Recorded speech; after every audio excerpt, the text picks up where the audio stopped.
Good morning, everyone. It being, we'll call it 9:04 on Wednesday, October 13th. We'll call the Human Services Committee to order. We do a roll call for us. I don't believe, Mavis Bates called and said she would not be here today. For what that's worth. Lewis, Lewis here. Allen, Davist, here. Iqbal, Kenyon, Hero, Shepro, Shepro here. Sturgis. Sturgis here. You do have a quorum. We do have quorum. Okay. We have a motion to approve the minutes of September 15th. So moved by Kenyon, Second by Lewis. second by Lewis. Any conversation on that? Go ahead and call. Allen, Davist, Yes. Iqbal, Kenyon. Iqbal, yes. Thank you. Mr. Kenyon, Lewis, Lewis, yes. Sturgis, Yes. passes. Any public comments? We have 2 or 3 people in the room. Anybody online, Blair? Blair, I see one guest, an 847 number. That's one of our people. Okay.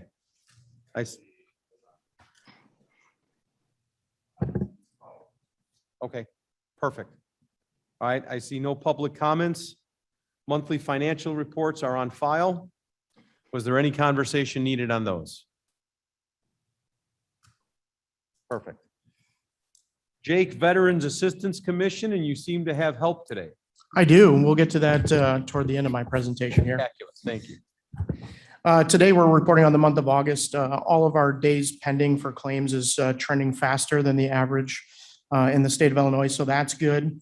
Our claims inventory is going up along with the VAs, so they've got 14,000 claims pending in the state of Illinois. 169 of those are being prosecuted by our office. In August, we filed 39 applications for disability compensation, 4 applications for VA pension, 1 each for dependency indemnity compensation and survivor's pension, 9 applications for VA healthcare, and filed 4 appeals. 253 forms completed total, and $430,000 in new benefits came into Kane County veterans and their survivors in the month of August. And as you noted, I have one of our staff here, that's Veteran Service Officer Steve Wells. He's been with our office since 2007 or 2008? 2007. And he received the Illinois Association of County Veterans Assistance Commission's Veteran Service Officer of the Year Award this year. So I wanted to bring him up and embarrass him again. Jake, if you will slow down and read that title one more time. Illinois Association of County Veterans Assistance Commission Veteran Service Officer of the Year. So Pretty impressive, young man. that's the first year we've done this award. So, and I'd just like to highlight a couple of things that were on his nomination. There's an advanced certification through our national association called Certified Veteran Advocate. There's only 3 of those in the state of Illinois. 2 of them are in our office, and 1 of them is Mr. Wells. It's a test you have to pass with 90%. Pretty difficult test. When we talk about the days pending in our report, so the average for pension claims, which is what Mr. Wells primarily works on, the average Illinois veteran waits about 57.9 days. He's trending 5 days faster than that. That's the average, but the fastest ones he's done, 5.5 hours from the time of submission to the time of decision for a VA pension claim, 4 hours for a survivor's pension claim, and 22 hours for DIC. When we're reading this down in Peoria at our state meeting, the gasps in the room are what took me. I don't think anybody else is doing that in the state of Illinois. So that's pretty impressive. He owns the top 3 positions on our leaderboard for the largest retroactive awards to our clients, the largest being $289,000 for a survivor whose husband died of Agent Orange related benefits and was due benefits back to the early 1990s. Steve secured those benefits a few years ago for almost $289,000. He wins 87.3% of the claims that he files, and his clients, her survivor pension clients, receive $310 a month higher benefits monthly than the national average, and then the veterans pension benefit $551 a month higher monthly, because he does such a good job at making sure that they're getting the maximum benefit deserved. So I just wanted to take a minute to recognize him here at the meeting. You have this more than morning. a minute, my friend, and if you would accept the invitation, I do believe that Mr. Kenyon and I would enjoy taking you both out to lunch and celebrating the award. That's very kind. This man. Got to keep this, man. It's exactly where I'm going. So That's right. it's, we'll butter our bread here a little bit. So I would love to, if we can arrange that, I think Mike and I would both enjoy celebrating. Very kind. Congratulations. Thank you so very much for all you do. Thank you. That concludes my report. Super. Jamie, I'm so sorry. Yes, Mr. Kenyon. I think we should pass this along to the county board chairman. I think she'd love to have that. It'd be for the paper. This is pretty cool, Sure. beyond cool. Let's restate that. Would you mind if we push this uphill a bit? Steve would mind. He doesn't like me bringing him here to embarrass him, but I think that's a good idea. I think I will tell you, I'm a very good embarrasser. So super. Mike, that's a great. we got to keep this man. Thank you. Thank you so much, guys. Thank you. Appreciate it. Jamie, good morning. Good morning. Okay, first thing on the list is the monthly Blue Cross Blue Shield invoice. We're a little high probably compared to most months, but it's not out of the norm for this time of year, being that we're, just trending a little bit high, but it's pretty normal for this time of year. And I think people are still getting some services that they didn't get during COVID. Jamie, I think it's interesting that at Empower, one of our companies, the spike for September is big. And so I had reached out to our sales team and I said, what gives? They said, well, if you look trending year over year, September's always big. And I was, can you explain that to me? And they're just like, it's just this time of year when people have burned through their co-pays and their deductibles, and that they can make those choices, and they want electives done prior to the holidays. And I don't know why I never put that together. I never strung that together at my level. So Yeah, it does seem to be when people kind of get through their deductible and start going, you know what, now that I'm through it, I kind of want to get these things done before the end of the year and I have to start over. Yep. Okay, next report, Blue Cross Blue Shield MERP enrollees, still holding steady, just under 60. Next report after that is the Assured Partners report. Again, this is just showing where we're at in the year over year. anything out of tolerance? in No, your opinion? nothing out of tolerance range. We're behind, but we're just starting this year because it started in July. So nothing that's drawing concern from our broker or from finance right now. And the new team with Assured is working out well? Yes, they're fantastic. It's the information I'm receiving is that this has been they were already top shelf, but the merger has enhanced them even further. It has. We're right now looking at different types of wellness programs that might be more effective for our employees. Things such as biometric screenings tend to get stale after a few years. And so they've been really helpful. We're just in the early stages of that, but we've been talking with them about what kinds of options are available for wellness programs, and they have a lot of really good resources for us. And can we go out on a limb and comment on their donation? Yes, they've offered us a donation for an employee prize for a survey we're planning to do, which is a brand new iPad and Apple Pencil to go with it. So that was very kind of them. I thought sincerely, I appreciated the gesture. It's an iPad. It's not $1 million, but you know what? They didn't have to do it. And I thought that gesture was outstanding to reinforce the partnership that we have with them. So.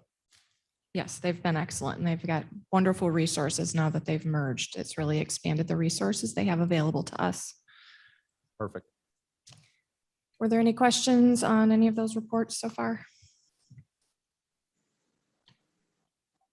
Okay, moving on, I have the applicants report. High numbers. I mean, total applicants for September is 202. The job market continues to be just a lot of motion in and out. But it's good to see we're getting a lot of applicants and getting a lot of candidates in there. And if you go to the new hires report next, there are 24 new hires on there. A large portion of them being youth counselors, which is good because they have been short-staffed. So it's good to see them getting some good applicants and making some hires. And Jamie, should we comment that I believe with yesterday's vote, we've cleared the bottleneck for hiring. We were tripping over our own feet in certain situations where replacing an employee that had left us was taking us 30, 60, 90 days in some cases. And we were losing the applicant, and the county board has cleared the path for that, for us to be able to make those hires in this very unusual snapshot in time with hiring people. And I appreciate the confidence of the board, and I think that speaks volumes for Jamie, the way she was able to present it and gather support. So I thank you. The termination report is next. I also, at the request of, I believe, Mr. Sturgis last month, looked at terminations with reason. Even with, I put 9 months together, even with 9 months together, there were a handful of departments that did not have enough variance in that report to present it. I do have it, that I printed it, and figured I'd, just kind of review some of that with you. We have 102 people that resigned in January 1st to September 30th, 24 people that retired, 26 people that were terminated, and 3 people that were deceased in that time period. Could you read those one more time? I'm so sorry. Sure. 102 that resigned, 24 that retired, 26 that terminated, and 3 deceased. And that's January 1st to September 30th.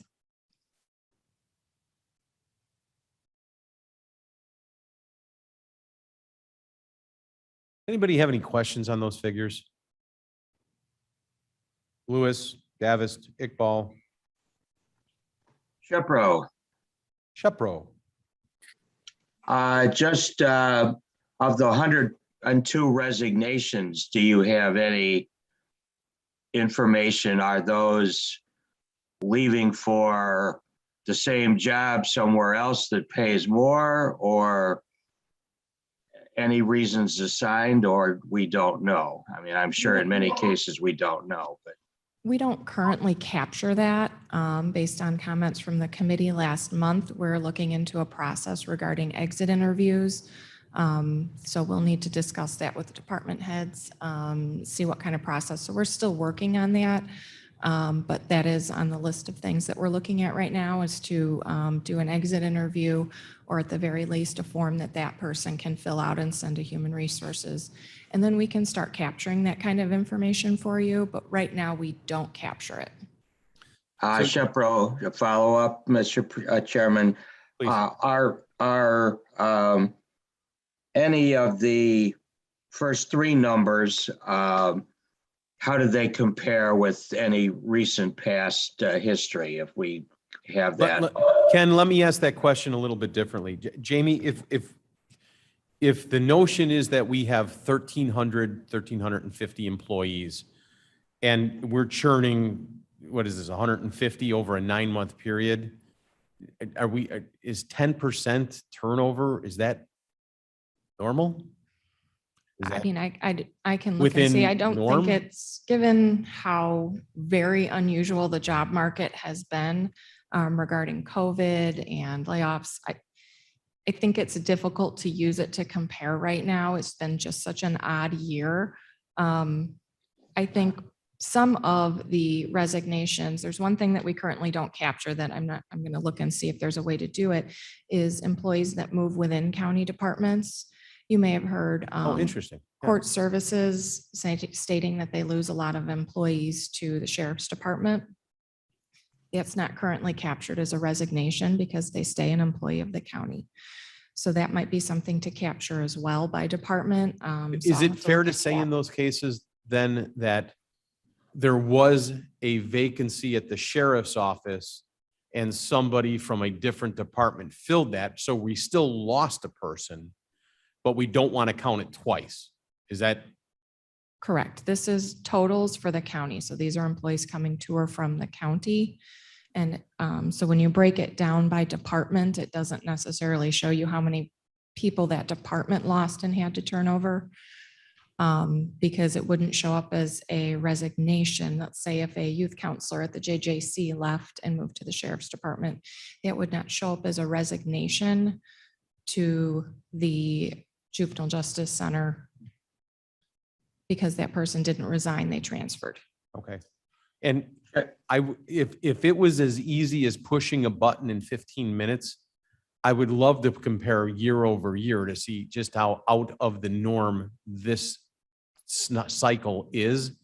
If this is something that takes somebody an afternoon to pull together reports, don't do it. It's, Yeah, we have a nice database that can pull the reports. if it's fairly something easily. that you can do like in 20 minutes, yay, but don't spend hours. Just to Ken's point and my interest, how weird is this year? How outside, what's the deviation this year through past years? Or is 10% the number that we should all be understanding and shooting for?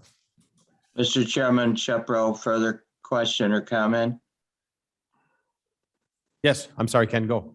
Yeah, I recollect from past experience that certain offices seem to always have a high turnover, particularly at the entry level. I'm thinking of the circuit clerk's office where like the bottom 20% in seniority seem to turn over quite a bit.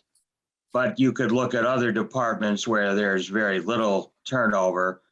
I suspect that that's probably still the case. And I don't know that that says anything to us other than, different jobs have probably different longevity experiences. I think entry level positions as a whole turn over more than some of the more professional positions. I think that's probably standard across all the departments, but the circuit clerk does have a lot of entry level positions. Okay, Jamie, if I can pump the brakes just 1 second here. In looking at our agenda, Vincent, you are here to address just really briefly item 8A. And Rich, you are here for item 9A, the CCMSI and the insurance. Is that correct?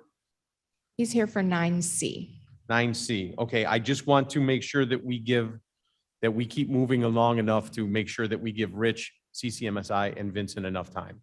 Okay? Just for everybody Just really online. quick comment. Yeah, Mark. The public sector, pre-pandemic times, gets kind of excited when they see turnover numbers exceed 10%. So we're not way off. I mean, we're more like 11 or 12, I guess, based on the just rough math that I heard. But the exit interview approach, or as close as we can get to that, and the year over year that you referred to are both very worthwhile efforts and should be undertaken as soon as possible, I think. Thank you. Mark, thank you. Appreciate that. I'll have something next month for you. Some more detailed reports. I can pull those. If that's previous something years. that you can send out to the committee, Sure. don't hold it till next month. Just go ahead and send it out. So if there's conversations, we can have those beforehand. Okay, sounds good. That'd be great. Mark, thank you. Jamie, are you down to worker item E? We have workers' comp reports. There's nothing particularly new or out of trend here to report. Everything is clicking along fairly normal. Did anyone have any questions regarding the reports? Do not, thank you. Jamie, I believe you are also up on 7.1. Yes, sexual harassment training compliance. I'm happy to report we do have 15 departments that are fully completed. And a special shout out to the Sheriff's Department. They are our largest department and they are almost completely done. They're actually completely done in court services. And they only have 1 or 2 people that happen to be on leave that they're kind of tracking down and getting done. Susan Brown did a wonderful job. Pretty much it's like herding cats sometimes to get these trainings done with people with varied shifts and everything. And, you know, We're ahead of not at last year's computers. numbers already. We're way ahead of last Yeah. year's numbers already. Yep. We just have a few left. We do have some departments that aren't done yet, that we still have a lot of gaps on that we're still working on. Perfect. Thank you so much for the effort on that. But yeah, we're trending really well. And like I said, 15 departments include some pretty big departments, transportation, IT, that are completely done. Every employee has taken it. Perfect. Thank you. Okay. Old business, Vincent. 8A, just an update on the ethics ordinance. I believe we're in a hurry up and wait mode. Am I somewhat correct? Somewhat correct. Vincent Coyle on this, from the state's attorney's office. So we were waiting on a bill to be signed and passed.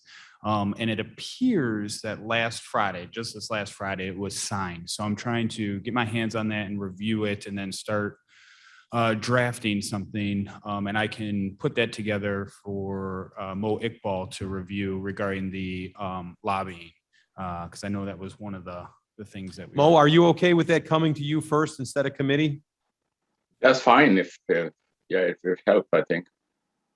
It's up to you.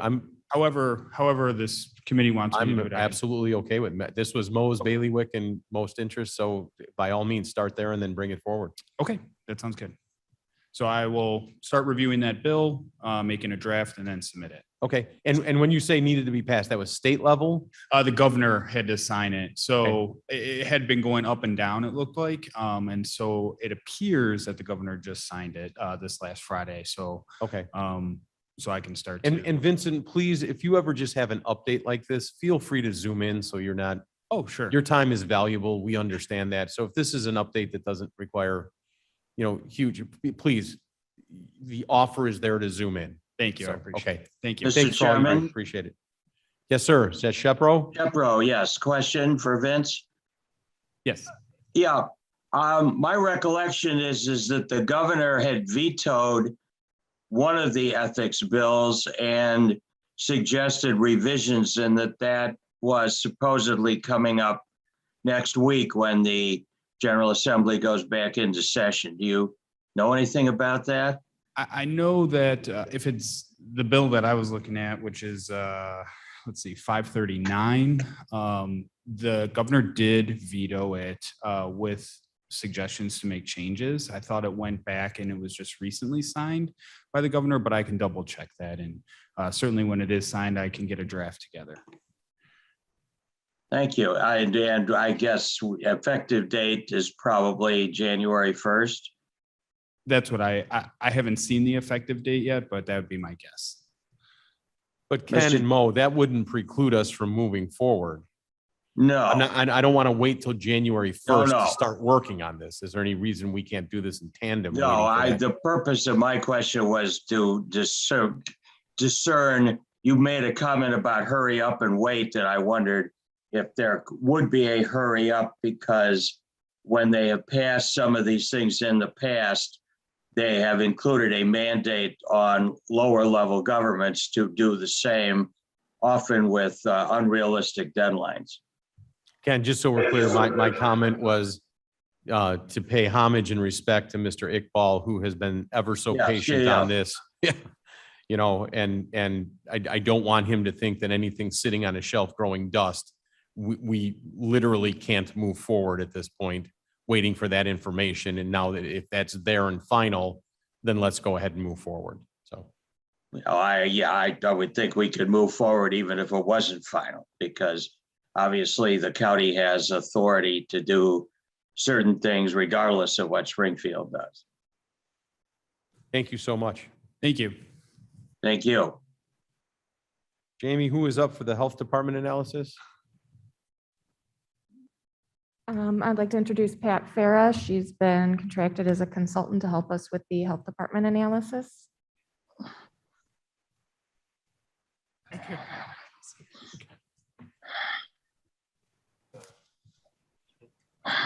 Okay. Okay. I'm a little bit shorter than the last speaker. My name's Pat Farah. I am the president of Farah Consulting Group, and I've been contracted to do your project to review the health department staff and services. So I'm going to be fairly brief, but happy to answer any questions. Pat, can I ask you, have you Sure. just, where are we in the project? Have you just begun or are you completed? We had just begun. Perfect, okay. Started October 1st, and I'll go through some of the activities that we're going to take on over the next 2.5 months or so. So you're Q1, end of Q1 to wrap this, or what? Actually, end of Q4 of Oh, this okay. year. Yep. Thank you. We'll be done this year. Appreciate that. Okay. So there were 4 main areas that we're looking to collect information. Services in the health department, both current and potential future services, staffing, qualities of the new executive director, so input on that, and then the workforce environment and productivity. So my process is that some general information went out to all of the staff to give them some context and make sure that everyone was aware of the project and willing to participate. I'm meeting with the health department management team tomorrow to get more input on the actual steps of the project and questions that we'll be using with the interviews with the staff.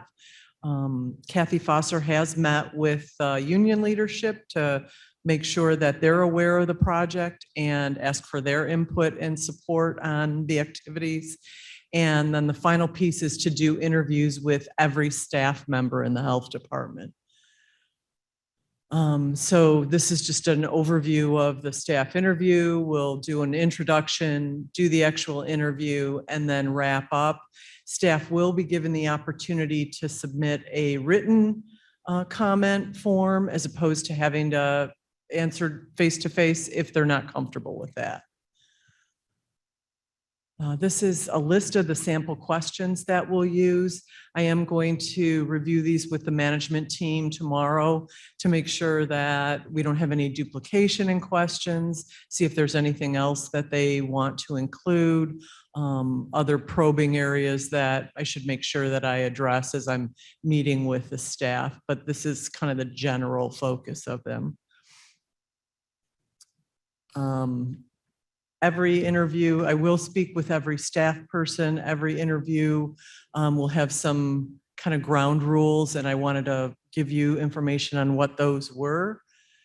And then finally, this is interviewing schedule. I am planning on being done with all the staff interviews by the first week of November. So my hope is to come back to you at your November meeting with at least an initial analysis of what I obtained from the interviews and some just general highlights, not a full report, but at least the initial report. I'm happy to answer any questions or to provide you with any more detail. Pat, if I can ask 2 fundamental questions. Sure. Which I guess is why is this in human services and not at the health committee? And then I'll let Jamie answer. are the goals to help identify what we're looking for in the new director as we go from interim to permanent? Or is the goal to try and revamp the department? I just need some actually clarity on twofold. that. Your second question is what I'll answer first, and then I'll let Jamie talk about why it's here as opposed to somewhere else. The purpose of the project is twofold. It is to elicit feedback from the current staff on qualities for the new director that would be critical to have as you begin to do your search for that director. And then to look at what is the current service strategy, what potentially might happen with services in the health department, and how does your staff align with those current and future services to identify any gaps or necessary expansion that might need to happen with either services or staff. Okay. Okay, and Jamie, why don't you, if you could help speak to that, I just don't want any rub between committees or commissioners or misunderstanding or rumors or anything like that, so.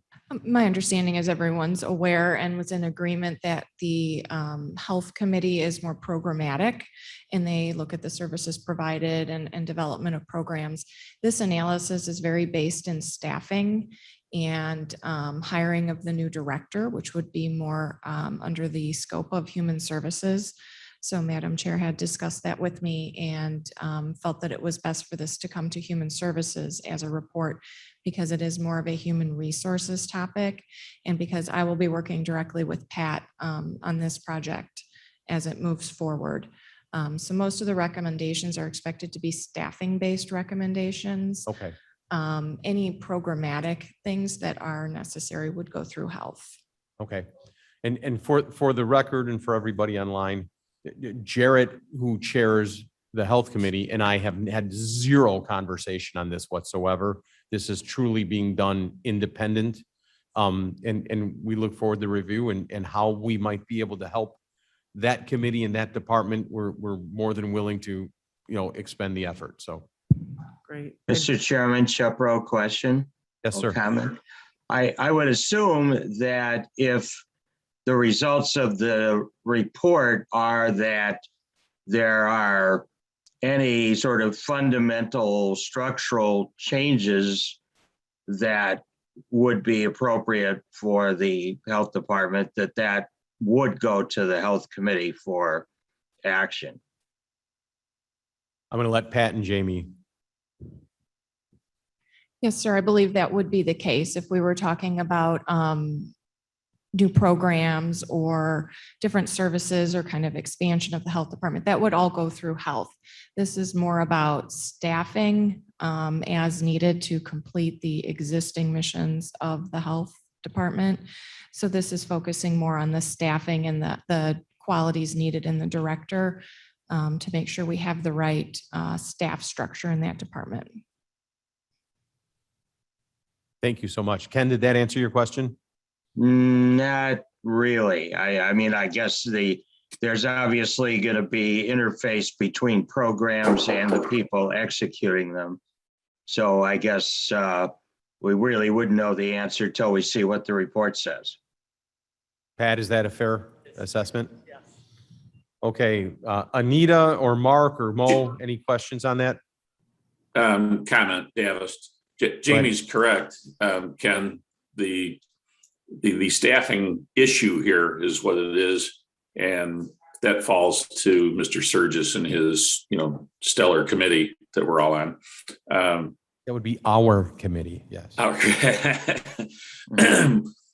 That, and then that would follow the normal progression, finance, executive, full board.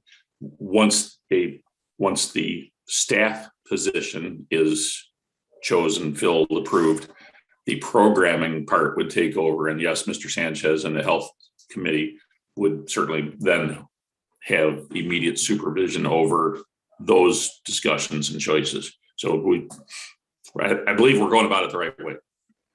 Perfect. I just don't want any miscommunication, misunderstanding, rumor mill, that we're doing it the right way and the genesis is here, but that doesn't mean that, it's not going to flow in the appropriate direction. Pat, thank you so very much. I appreciate your time and thank you for forward to coming. seeing you next month. Absolutely. Kane County business analysis, that would be Jamie.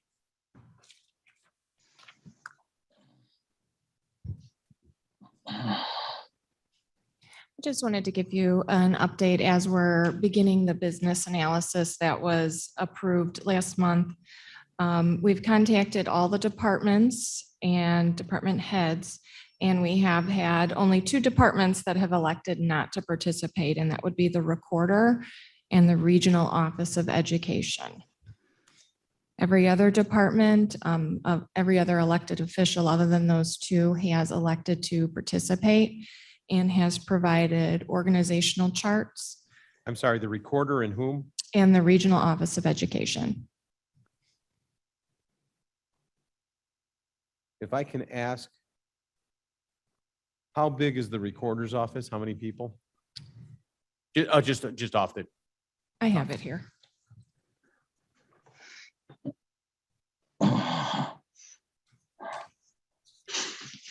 It's fairly small.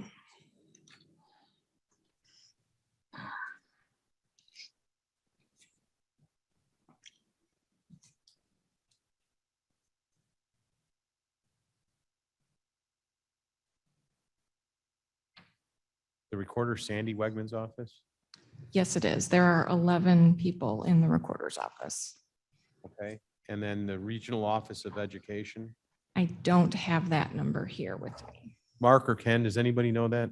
Probably about 45. That sounds about right. They put their book out last week, so. Okay. Okay, so we have our consultant online. We've begun the process. We haven't chosen a consultant yet. What we Okay. need to do first is we needed to get organizational charts and job descriptions for all positions that we currently hold. So we're in that process right now. So we've asked to have organizational charts by last week.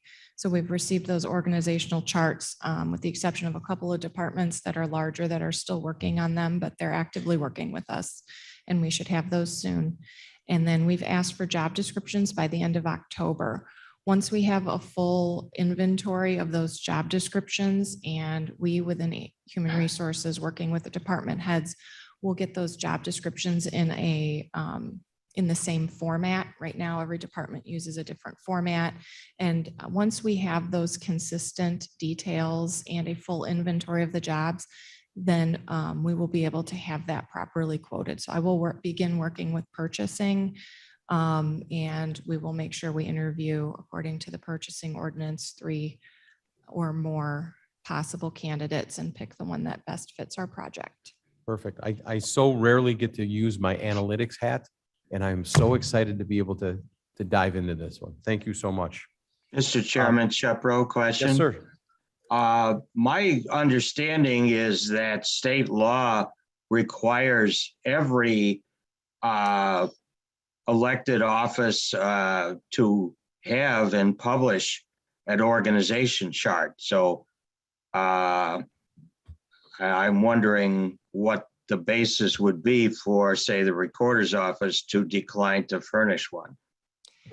They declined to participate in the analysis, which is within their authority. They have organizational charts that are published along in finance with the budget process, is my understanding. So we asked everyone, there was a slightly different format. We needed the number of positions in each spot and the reporting relationship. So we asked for it in a certain format. In some cases, the one that was published through the budget was effective. And in some cases, the departments had to modify that to give us the information we needed. So I believe that those elected offices have org charts that are probably within the budget that probably meet that requirement, but they've chosen not to participate in our process. Did the recorder furnish any reason why they declined to participate, just that they weren't going to? She did not furnish a reason. Ken, this is the first I've learned of those two offices not participating. So Yeah. I will personally reach out to both and see what the situation is. Thank you. Okay. Tuition reimbursement policy.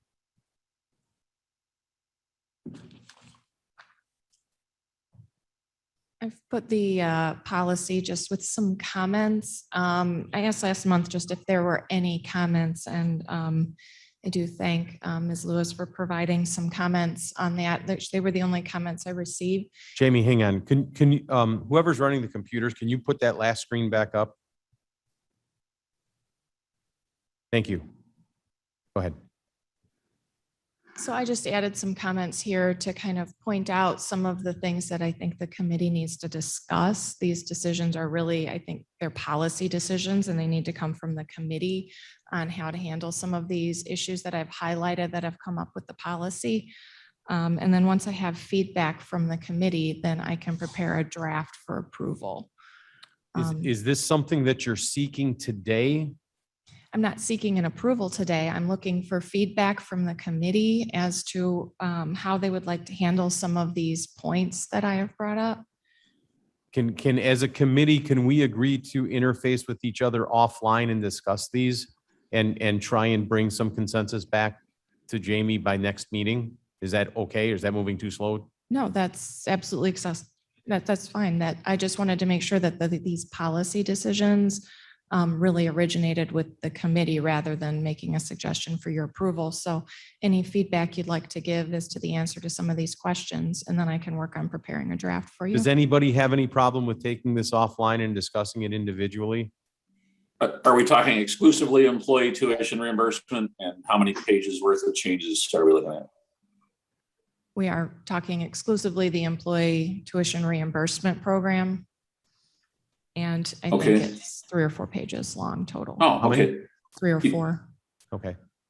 So you could email what we're looking at on the screen right now to each of us. We can review it and Yes, and it come was back in to you your with our packet as well. policy suggestions. Okay. Yes, I will get that sent out in a Word document format where you can track and changes and make comments.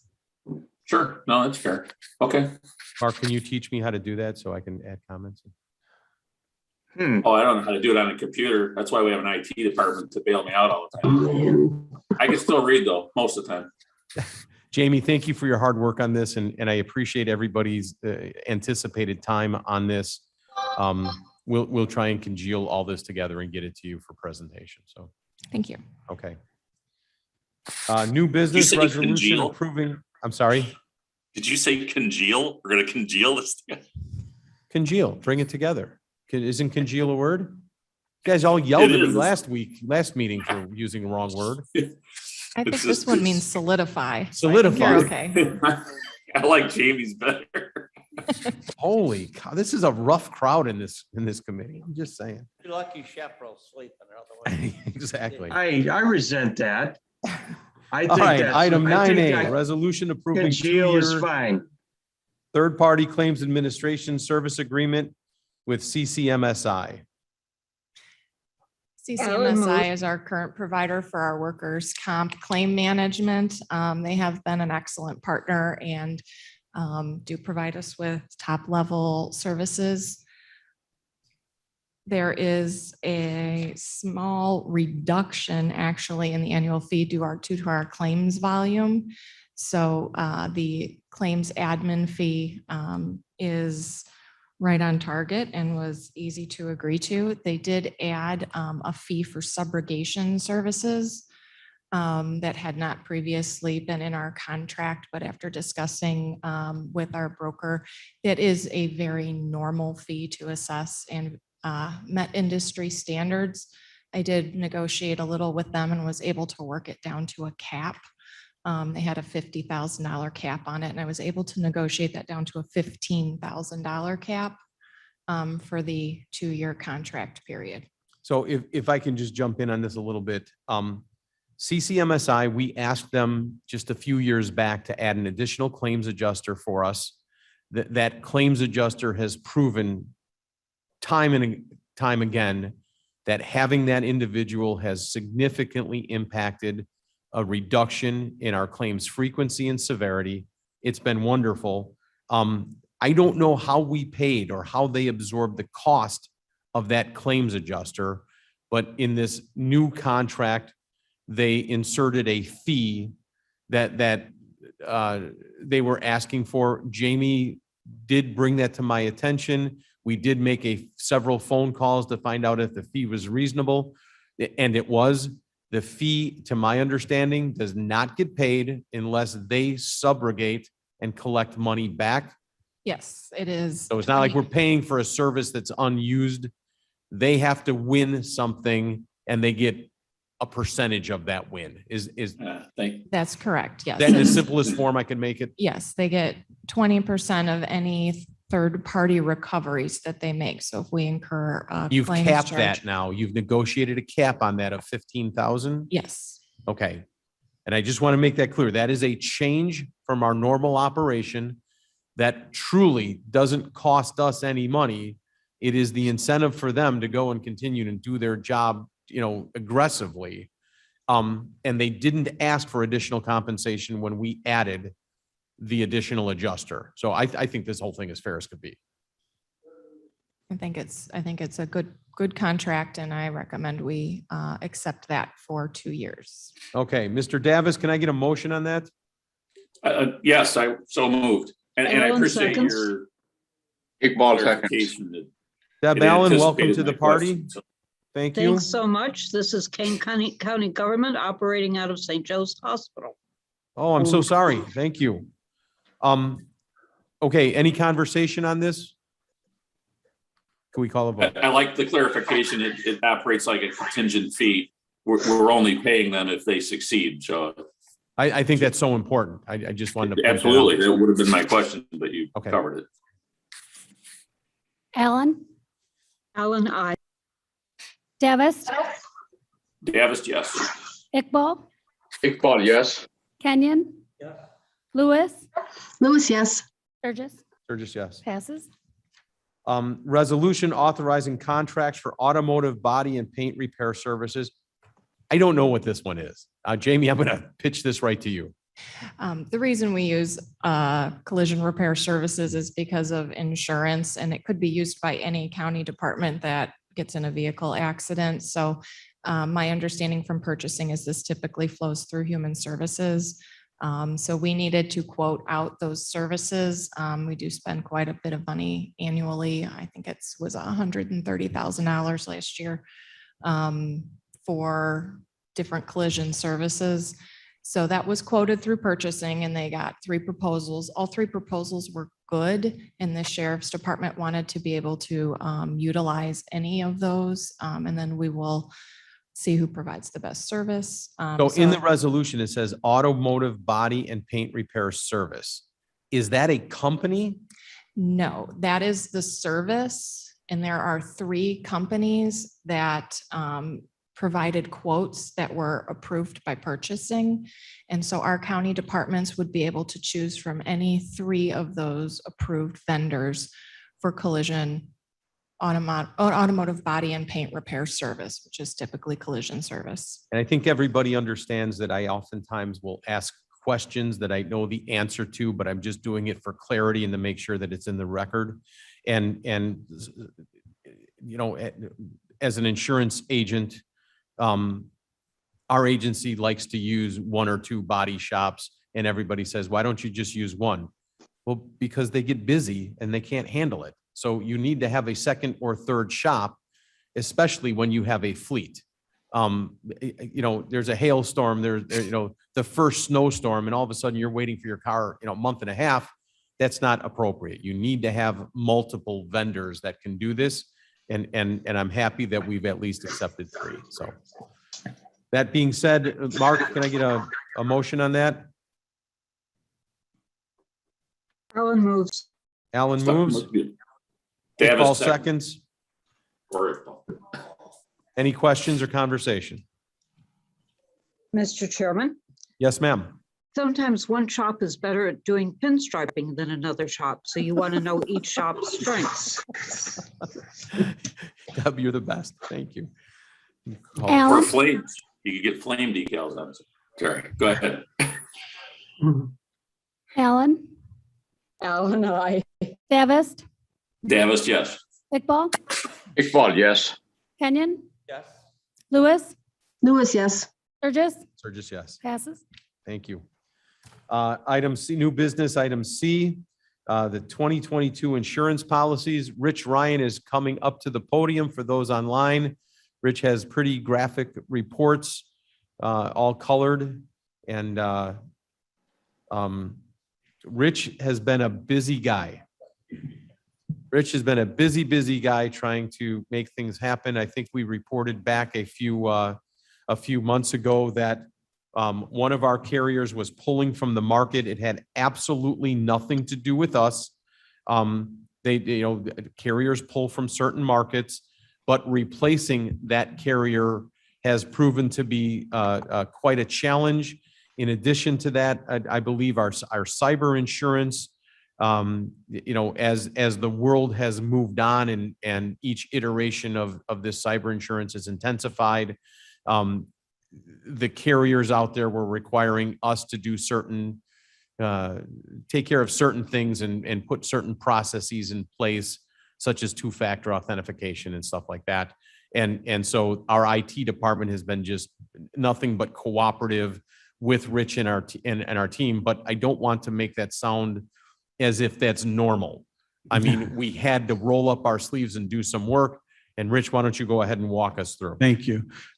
So the exhibit that's up right now and that you have in front of you is the same as we've presented in the past, but just comparing last year in the white on the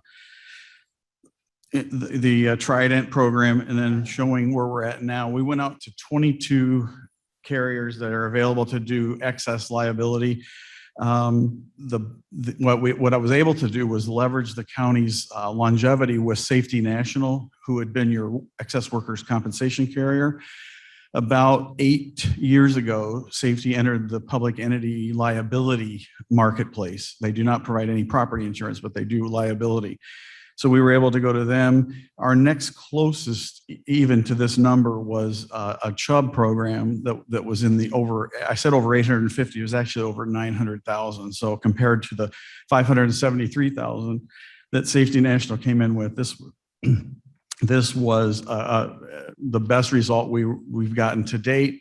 We don't see anything on the horizon coming in better than this. The one big change that you need we talked about, we wanted to highlight is the county's current deductible or self-insured retention is $750,000. They want to raise that to $1 million. On the next exhibit, if you could bring that one up. This one I wanted to show you kind of the results of the first 4 carriers that we've gotten quotes from, but they all want $1 million as retention. Safety National is, as I said, in the blue column, the closest from a premium standpoint. We've got quotes going, from anywhere from the 573 over $1 million. So it doesn't look like a good result. It really is a good result, but you have to understand that they're requiring that the county take on a $250,000 additional self-insured retention. So the good news is we have to assume more risk and it will cost more. It costs a little bit. What a more. deal. Yes. And please, for anybody online, do not misunderstand my cadence with Rich. There are certain things in the world where you can go to Amazon.com and things are a commodity. And there's certain times where it's old school and it's relationships. And Rich is a relationship guy that has dipped deep into his bucket to try and make some of these things happen. And Rich, we can't thank you. When Rich brought this to my attention, my question was, how are we going to pull a rabbit out with this one? Well, I do have some better news for you. There we go. Keep going. So because of the way that the insurance world works on primary insurance, so consider this first 5 million where I have the answers right now, the excess following that, Chubb, Hallmark, Gemini, and Allied World, I couldn't go to them until we have the first layer done. So we're out in that marketplace now. I have an indication from a new market that came about. I won't even mention their name yet because I don't want to jinx it, but I had to get a law enforcement supplement they're working on today over at the sheriff's office for me. But it should help make up some of that difference between the expiring Trident and the new Safety National, the premium. So the only thing I can't do anything about is the retention. I will tell you that I went back to Safety National, because they are your workers' comp carrier. And I said, we've got an $850,000 deductible on the workers' comp. Why not make them both $850,000 so it's easy to keep track of? The underwriter was very quick to come back and said that they're modeling using those large losses we had in the last 5-6 years, and that they believe that to create a viable program for the county, that $1 million is a sweet spot. for a self-insured retention, and that should keep you, keep the county in good stead for the future in renewing this. And especially since our numbers have been, we haven't had any large losses. We've kind of stabilized in that area. And I'll tell you, I went to Safety National a year ago and they wouldn't touch it. So the good news is we're getting further away from those large losses, and that gets us more leverage in the marketplace. So Folks, remember, it wasn't just 2 years ago where 47 out of 50 insurance carriers declined to do business with us. So the fact that we're at this level where people are attracting us, we are attracting carriers back into our market is just exceptional. And So- the other thing that's kind of affecting, not kind of, it is affecting everything, is the reinsurance world is small, as you know, Cliff. And because of that, carriers come and go, and public entity market like Trident looked like a great market for everyone. They've created a huge problem because of their exit from the market, and they didn't tell us. We found out in June by talking with one of our excess markets who had gotten word about this. So we ended up calling Jamie and Cliff and said, this is what's happening. And we were already in the marketplace. So we're going to continue watching that. But from the excess standpoint, I should have the next layer to get us up to 10 million. Should have that today or tomorrow. And then once that we have that, then we can build the rest up to the 25 million. In the past, we had higher limits than that. Even as you remember, we had up to, I think, 35 million at one point. But so we'll look at that and Do see. you what we have can get. any sort of anticipation of year over year? Are we anticipating an increase and how large that might be? And I guess the follow-up question is, have you spoken with Mr. Onsick on that? I have not spoken with him directly. He does have a copy of what you're looking at. So Okay. I will do that. But when I get this next layer, whether it be Chubb or it be the new carrier that we're looking at, I'll know that, like I said, today or tomorrow. And then the next layer should fall into place, and then I'll have a better answer for you. But And if everybody can just sit up to attention just for 1 second, we are going to find ourselves in a position again where we are going to need to call a special human services meeting because the timing of everything won't work. And if we remember just 3 years ago, I found myself on a certain Thursday evening calling Mr. Hoshite and saying, if somebody doesn't sign for this, we don't have insurance tomorrow, but I'm not authorized to sign for this. What do we do? And so to get in front of that, understand that there's nothing we can do. The markets aren't going to give us quotes that are good for 90 days. Here's your quote. You have 30 days worth. We have a county process to follow. We are going to need to have an emergency, and you can all zoom in on this. This isn't earth-shaking stuff, but in order to move through the process correctly, we will need a special meeting of the Human Services Committee, and then get that through finance and executive and in front of the board in enough time to sign this and have these policies. Rich, am I mistaken in that? I have one hope that I will have. Once I get this next layer, we can at least have 10 million to bind so that you'd be able to put that in a resolution. We may have more than that by the end of, in the next 2 weeks. I may have it all done. Okay. We just don't know. Let's set the stage for that, It's good. in either event.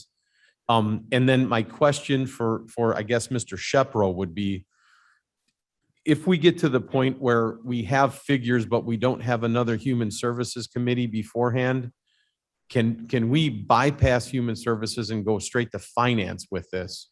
Or does it have to genesis here? I would say that you could, as we've done in other circumstances where there's been a emergency or a need to bypass. I recall instances where Development Committee, for example, was bypassed. I would say that we could also adopt a resolution authorizing the chairman to take that action and hold that in your pocket, so to speak, until you needed to use it. Mark, do I you was have going any to ask as part of that, historic- though, is the need for a special meeting going to be more or less on a date certain, or we won't know when we need to have it until we know when we need to have it? Rich, go ahead. The latter, probably we won't know on the excess. We should have the cyber complete. The only other thing we're missing are those excess layers. So we could if you wanted to, we could put these into the resolution as we have them right now, or wait till the excess, at least we have 10 million. We may have 15, we may have 25. I just have no idea. They can't do the excess layers till the next layer falls in. It's like dominoes, as you know. So, I uniquely totally understand, but want to set the stage. yes. You know what I mean? So that's why I'm wondering if in a week's time, I know where we're at on at least 3 of the layers, say on that top section, should we at least get that into the resolution for you to push through for Jamie, November? you and I can do that offline. But You're- Jamie, if you can have the conversation with Madam Chair, just so I have mentioned this to her, that this isn't an error. This is just the way the marketplace works. And we run into this every few years. And because of Trident, this is going to be one of those years where, You know, I was listening to your earlier conversations, and not to belabor the point, but the insurance market's no different than the rest of the world markets as far as employees. They're all having movement and change and looking for employees. So we're having delays because of that. So we're pushing past those, and we should get these resolved. And the cyber, I know they're working on the updates of what they're doing on the security measures. That should fall into place very quickly. One other thing I wanted to point out on this list was the crime insurance. That carrier went away as well. They didn't want to do public entity any longer. We found a really good replacement through Hanover on a public entity program, and it's less expensive than last year. So that's. and Rich, just to reiterate one more time, when a carrier pulls from the market, it has nothing to do with us as an organization. No. They've just reached their saturation level. They have enough at risk. They're just pulling from a market. We need to respond. They've changed their appetite as what they use as their wording, but at least in that case, Hiscox it was a British market. They got back to us right away and let us know that was happening. So we were able to get that done through Jamie, get the applications out there, and now have a very good result. So. Perfect. If you could keep me abreast on how we're doing budgetarily on that, that would I'll do be that. fabulous. And then once again, we say it over and over. We are so blessed here at Kane County to have just, we say it often, we have the best and the brightest and Rich. I mean, I certainly appreciate you and all the diligence of your team and the communication. Jamie and I never feel that we're left in the dark. You always have an answer. And Rich will call me at 6 o'clock at night, 6:30. He'll call me on a Saturday and say, this is where we're at. This is what we're doing. And of course it's never enough and it's always too expensive. And we give it right to him and he holds his ground with us. And we thank you so much. We're so appreciative. Well, I'm hoping to have some better news for you later today. Okay. Anybody have a question for Rich? Perfect. Can I have a motion to place I'd like to reports on take him to file? work on a.